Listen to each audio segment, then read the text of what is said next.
Thank you, অনেক ধন্যবাদ, অনেক ধন্যবাদ। দেন বাচ্চারা দেখ,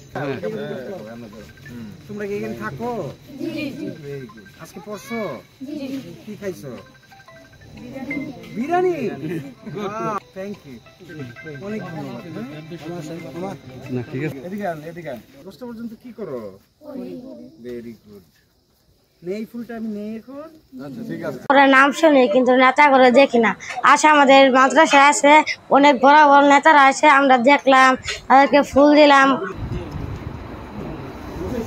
আমাদের সাথে খাওয়া দাওয়া করলো, আমাদের সাথে সময় কাটাইছে।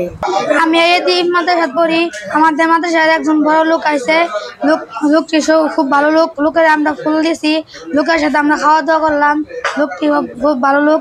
ফাহিম চৌধুরী আজকে প্রথম ধাপে যে নমিনেশন পেয়েছে, তো সেই খুশিতে আমরা আমাদের এই এতিমখানা মাদ্রাসায় ছাত্র সংখ্যা এখানে 170 জন, আর এখানে ছাত্রছাত্রী পাশাপাশি টিচার, আনুষঙ্গিক এলাকার জনগণ সবাই মিলে আমরা এটা একটা ভোজবনের আয়োজন করেছিলাম। খুশিতে পাশাপাশি দোয়া করেছি যেন উনি এলাকার জন্য, মানুষের জন্য ভালো কাজ করতে পারে।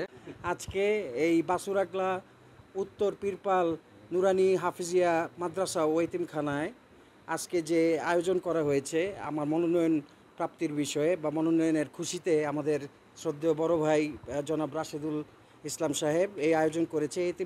এতিমখানার যত শিক্ষক এবং যারা ছাত্র আছে সবাইকে নিয়ে একটি ভোজের আয়োজন করা হয়েছিল। এই আয়োজনে সকল শিক্ষক এবং ছাত্র এরা সবাই অংশগ্রহণ করে এবং আমি মনে করি এটা একটি মহৎ উদ্যোগ ছিল। তো আমরা সবাই এখানে একসঙ্গে হয়ে দোয়া করতে পেরেছি এবং আল্লাহর কাছে অশেষ শুকরিয়া যে আমার মনোনয়ন প্রাথমিকভাবে চূড়ান্ত করা হয়েছে। আমি আরও দোয়া করি এবং আশ্বাস রাখি বা বিশ্বাস করি মনোনয়নে যারা প্রতিযোগিতা করেছিলেন তারা সকলেই ঐক্যবদ্ধ হয়ে আমরা ধানের শীষের পক্ষে কাজ করব ইনশাল্লাহ, এবং সকল এতিমদেরকে সঙ্গে নিয়ে আমরা এতিমদের দোয়া নিয়ে ও শ্রদ্ধা নিয়ে আমরা মাঠে একযোগে কাজ করে যাব ইনশাল্লাহ।